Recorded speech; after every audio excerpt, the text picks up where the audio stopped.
The French government says French and Malian troops have captured the northern town of Gao in Mali, which had been under the control of Islamist rebels.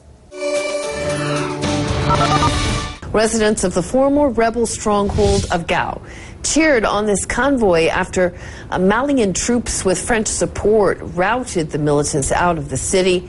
The African Union is talking about Mali at its meeting in Ethiopia. The Union is giving its member states a week to commit troops to the mission, and the United States has pledged aerial refueling support for French aircraft. The U.S. Air Force has already flown at least 7 cargo missions into Mali, and it will begin flying in troops from other African countries as well.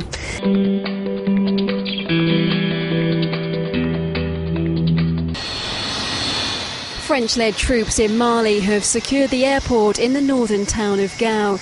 The French Defence Ministry confirmed that an important bridge has also been taken by the French, although fighting continues in the town. Gao had been a stronghold of Islamist fighters after it was seized last April. The mayor of Gao, who'd been forced to flee, has now returned. He praised the work of French troops. He said, "I feel as if I've just fallen from the sky back home. Thanks to God and thanks to France.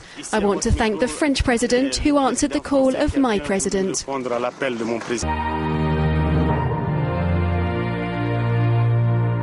This was the city of Gao in northern Mali on Friday, before French-led forces moved in on the ground. French airstrikes here targeted fuel stores and ammunition dumps that are now just rubble.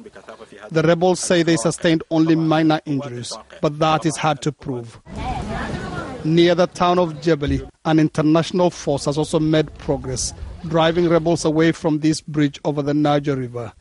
It's now controlled by soldiers from Burkina Faso.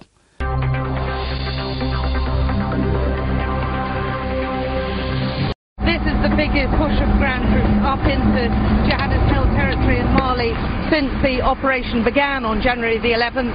It's a huge convoy of, topping 100 vehicles or so, a lot of troops involved, and clearly they want to make sure that they get into position without any attacks.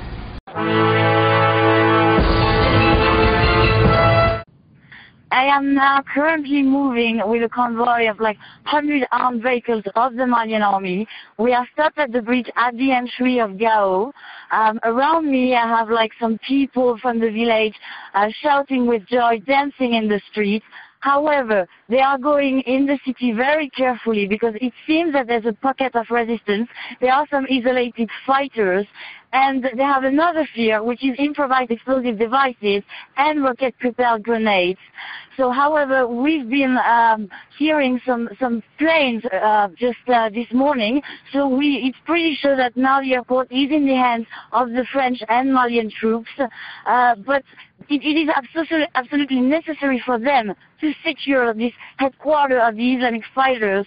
They've been staying there for 9 months, and there's this strategic airport, but now the real challenge is going to be for them to work on the ground to make sure that some Islamic fighters haven't infiltrated the town, but also to be prepared with African forces, with French forces, for a possible comeback of the jihadists.